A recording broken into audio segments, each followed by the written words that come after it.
hebdomadaire, les titres, c'est tout de suite.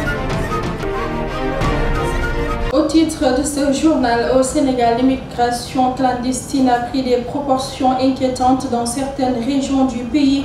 Nous ferons le point dans le journal en appui aux actions de l'État du Sénégal.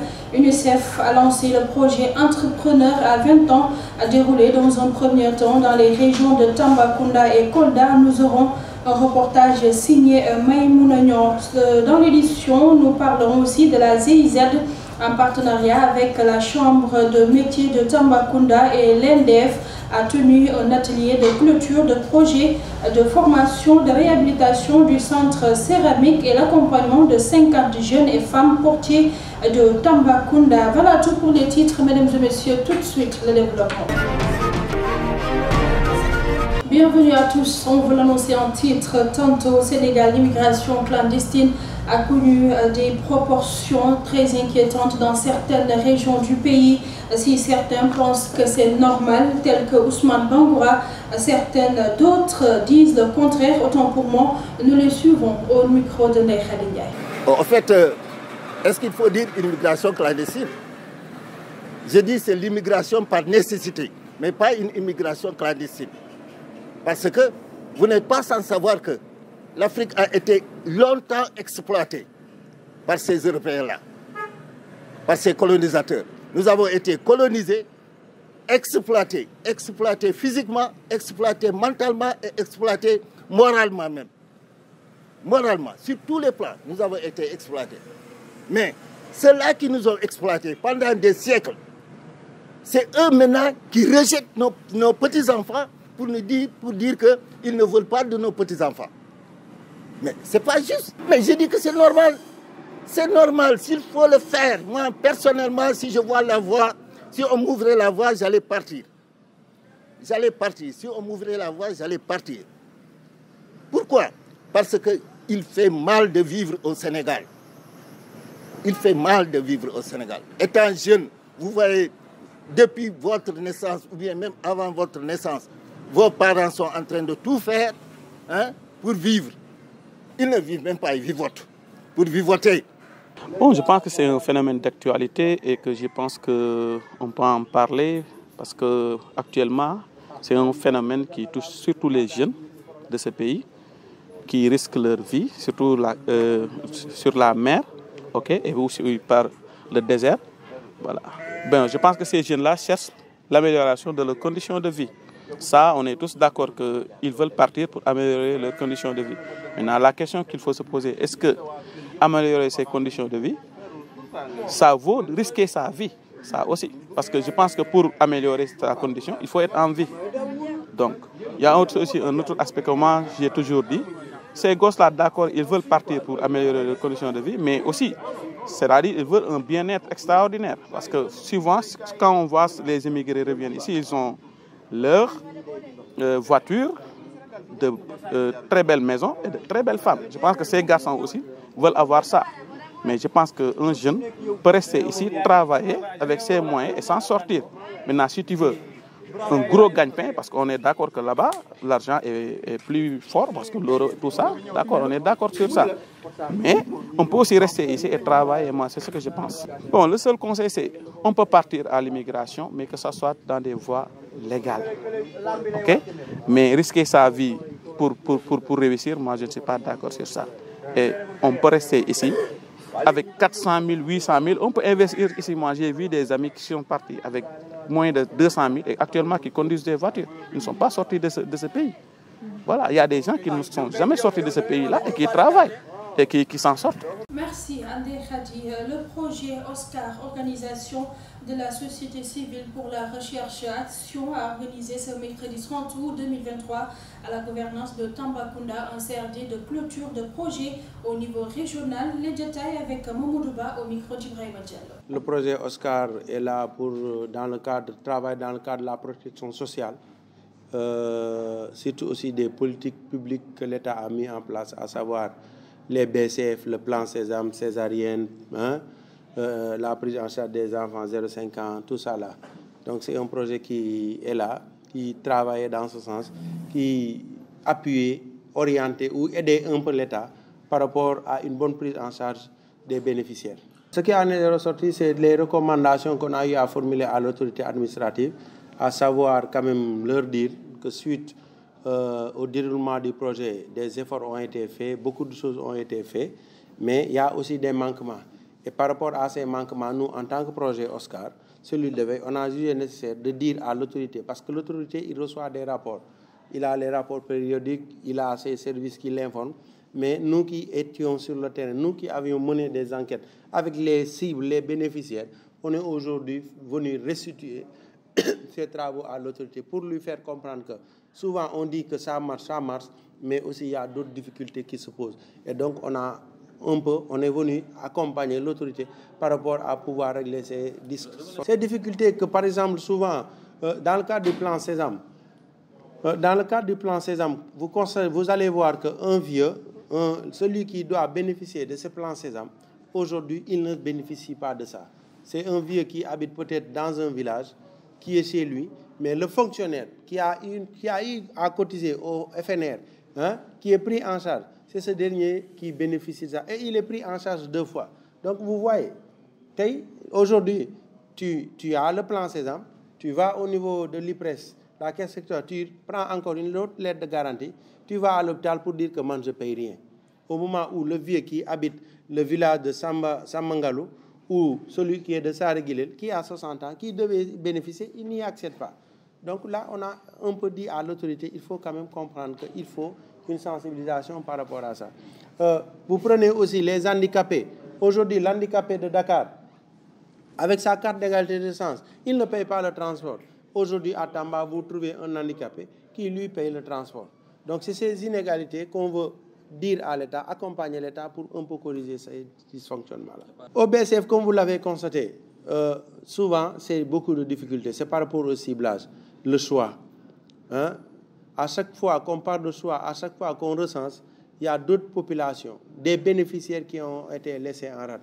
Et par rapport à ça aussi, on a informé, on va dire, comme on l'a dit, dans le mémorandum qu'on a remis à l'autorité, on le sensibilise pour lui dire qu'en tout cas, il faut aussi corriger ces dysfonctionnements. Connaissant le gouverneur de la région de Tamba pour son développement, pour la protection sociale de ces populations, là, je sais que le document qu'on lui a remis va arriver dans de bonnes mains.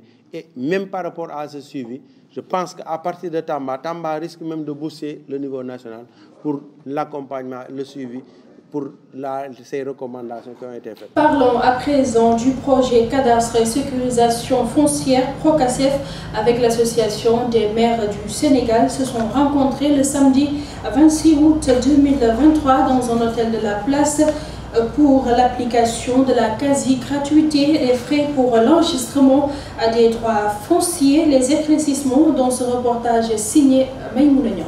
Afin de présenter aux maires des communes partenaires du projet les résultats de l'état de faisabilité de l'application du principe de la quasi-gratuité des frais de bornage et d'appuyer les maires aux besoins, une rencontre d'information des maires sur l'application de la quasi-gratuité des frais de bornage pour l'enregistrement des droits fonciers a été organisée ce samedi. L'imprégnation de l'ensemble des communes qui sont impactées aujourd'hui, accompagnées de leur président de commission domaniale, pour discuter, comprendre, avant de délibérer sur le processus. Surpris parce que nous, on a eu beaucoup de discussions à Saly sur donc, les frais de bornage, quasi gratuité, disons, de cela, ce qui aujourd'hui a été bien compris avec les maires, mais surtout aussi avec les présidents de commission domaniale. Mais beaucoup de questions qui ont été répondues par les spécialistes de Procasef qui sont là. Ça, on ne peut que saluer à l'actif des responsables de l'ensemble du Procasef. Le Procasef vise à l'amélioration et la sécurisation foncière des 138 communes situées en milieu rural et périurbain et réparties dans les 14 régions du Sénégal. Procasef est un projet de l'AMS. Qui a accompagné tout ce processus et Procasef intervient avec l'AMS sur 138 communes.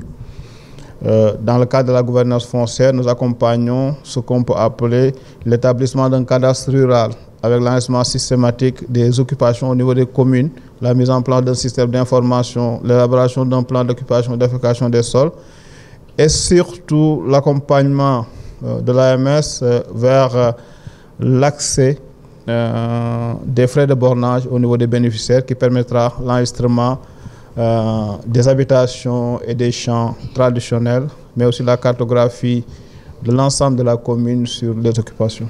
Merci à Maïmouna Niang pour ce reportage ô combien important. Parlons à présent de la GIZ en partenariat avec la Chambre de métiers de Tambacounda et l'NDF a tenu un atelier de clôture du projet de formation de réhabilitation du centre céramique et l'accompagnement de 50 jeunes et femmes portiers de Tamba ce vendredi 25 août 2023 au conseil départemental de Tambacounda. Suivons un reportage signé Ibrahim Diallo. Dans le cadre du programme Réussir au Sénégal, la GIZ, en collaboration avec la Chambre de métiers de Tambacounda et l'NDF, a réhabilité le centre céramique de Tambacounda avec la formation et l'accompagnement de 50 jeunes et femmes potiers de la commune.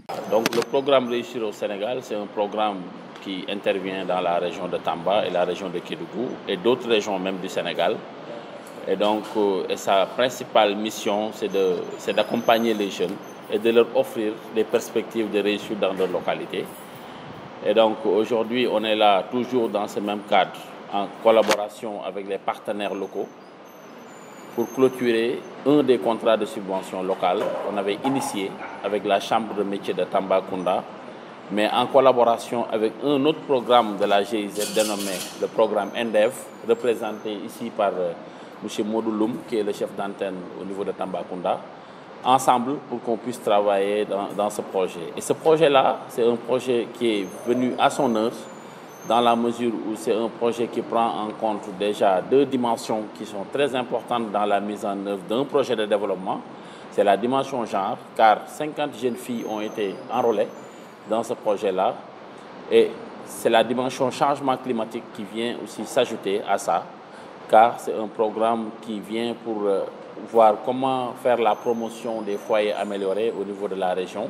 Ce projet, financé à hauteur de 45 millions de francs CFA, est un vrai défi pour le GIE Wakilare qui ne doit pas avoir des difficultés de commercialisation, selon Modouloum. Donc je glorifie un peu ce partenariat avec mon frère Djadji, donc qui est un prototype de partenariat en tout cas que la GIZ encourage. Donc c'est une directive même de la GIZ de créer des synergies d'action entre les programmes. C'est vrai qu'on a chacun des indicateurs à suivre, mais le fait de collaborer, de réunir nos efforts, ça permet quand même de mieux en tout cas contribuer au développement, mais aussi d'harmoniser nos actions au lieu de que chacun fait de son côté. Parfois, on a des actions communes, donc c'est cette occasion qu'on a saisie et on remercie vraiment Djadji de sa disponibilité, mais aussi de sa compréhension à exécuter ce programme-là. La Chambre de métiers, c'est un partenaire naturel, comme l'a dit M. le Président Sarr, dans toutes les régions du Sénégal. Donc, ils ont signé, dès le départ du programme NDEV, un protocole de partenariat. Donc, c'est une contribution de l'État du Sénégal pour ce projet. Donc, les chambres de métiers, les inspections régionales des eaux et forêts, les DREC, ils doivent contribuer à ce projet. Donc, la Chambre de métiers a exécuté un premier contrat de subvention locale et on est en train de dérouler un deuxième contrat. Pour ce projet, qui est un bijou pour réussir, pour NDEV, pour la Chambre de métiers, ça a été une attente depuis 2020. On courait derrière vraiment le projet parce que le programme NDEV ne pouvait pas investir sur la partie céramique parce que c'était une directive du Fonds vert climat.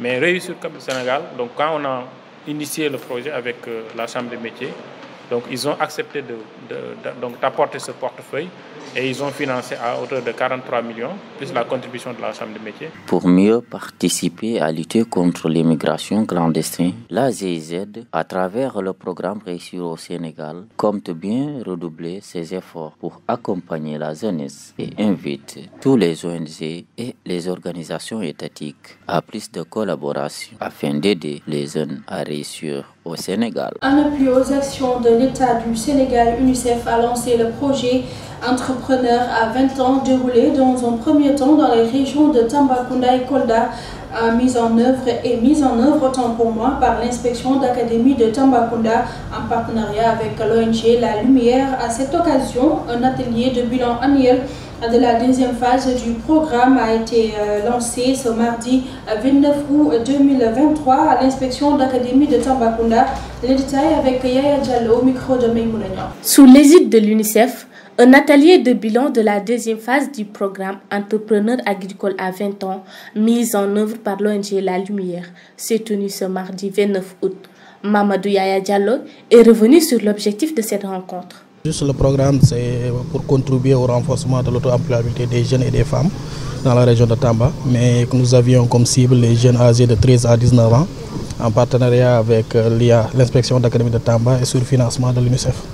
Donc aujourd'hui, nous sommes réunis ici pour faire l'atelier bilan de l'activité. Donc après 9 mois de mise en œuvre, il était important de convier les acteurs pour un peu essayer de voir les activités réalisées, mais également les difficultés rencontrées, mais aussi les bonnes pratiques et les leçons apprises. Mise en œuvre par l'inspection d'académie de Tambacounda, le secrétaire général de l'inspection Hassan Beng, lui à son tour, est revenu sur le rôle qu'il exerce sur ce du projet. Mise en œuvre par l'ONG La Lumière, mais avec sur l'accompagnement technique de l'inspection d'académie et sur le financement aussi de l'UNICEF. Depuis l'élaboration du document de projet, je pense que l'IA accompagne l'ONG La Lumière jusqu'aux derniers suivis qui ont été effectués dans le cadre de ce projet-là. Et pour preuve, le référentiel de formation qui a été élaboré, c'est sur concours de l'inspection d'académie à travers ses équipes techniques qu'un référentiel de formation a été élaboré. Et ce référentiel vise essentiellement 4 métiers porteurs qu'on appelle les filières porteuses. Il s'agit entre autres de l'aviculture, de la pisciculture, de l'horticulture et de la transformation des produits agricoles. Ce qui est intéressant, c'est que depuis le début, on a pu quand même enrôler, à partir de cette année, il y a 245 jeunes Sénégalais de Tamba qui ont été enrôlés, qui ont été formés et qui sont aujourd'hui accompagnés pour l'élaboration de leur business plan, également pour l'élaboration de leur projet. Et pour finir, le mouvement Cœur Veillant, âme veillante de Tambacounda est un mouvement qui œuvre pour les droits de l'enfant ainsi pour lutter contre la précarité menstruelle en milieu scolaire. Ce mouvement s'active dans la confection des serviettes hygiéniques lavables. Suivons ce reportage signé Ibrahim Diallo. À l'image de l'UNICEF, le mouvement CVAV compte bien participer à lutter contre la déscolarisation des filles. Ainsi, ce mouvement s'active dans la confection des serviettes hygiéniques lavables pour lutter contre la précarité menstruelle en milieu scolaire. Oui, nous sommes un mouvement d'action catholique qui œuvre depuis très longtemps au Sénégal pour la protection de l'enfance. Nous sommes un mouvement qui est ouvert à tous les enfants sans distinction de religion ni d'appartenance de race. Et nous luttons contre la protection de l'enfant en fait. Le CVAV enseigne aussi les valeurs morales fondamentales comme le respect, la fraternité, l'égalité entre autres, d'après leurs membres. Comme nous l'avons si bien dit, nous travaillons pour l'enfance et nous sommes basés sur l'observation de l'UNICEF qui dit qu'un enfant sur 10 manque l'école durant ses périodes de menstruation par faute de serviettes hygiéniques. Donc notre projet lutte contre la précarité menstruelle en milieu scolaire et du coup le projet vise à réaliser des serviettes hygiéniques lavables à base de tissus que les enfants eux-mêmes réalisent et qui pourront servir à d'autres enfants qui ne peuvent pas bénéficier du moins de ces serviettes hygiéniques jetables qui coûtent souvent très cher. Et souvent les pères de famille dont peut-être le revenu moyen est de 40 000 francs ne peuvent pas se permettre de donner à cet enfant ou à la jeune fille de quoi s'acheter des serviettes hygiéniques, ce qui peut l'empêcher d'aller à l'école. Et du coup, nous sommes basés de ce phénomène. Nous avons décidé de faire quelque chose. Le mouvement Cœur Voyant âme voyante de Tambacounda est un mouvement de jeunesse catholique qui œuvre pour les droits de l'enfance. Toutefois, ce mouvement compte bien élargir ses activités dans tout le Sénégal afin d'aider les jeunes filles à rester à l'école et apprendre dans de meilleures conditions. Ainsi prend fin cette grande édition hebdomadaire. Merci de nous avoir suivis. Rendez-vous très prochainement. D'ici là, prenez soin de vous et restez en compagnie de nos programmes.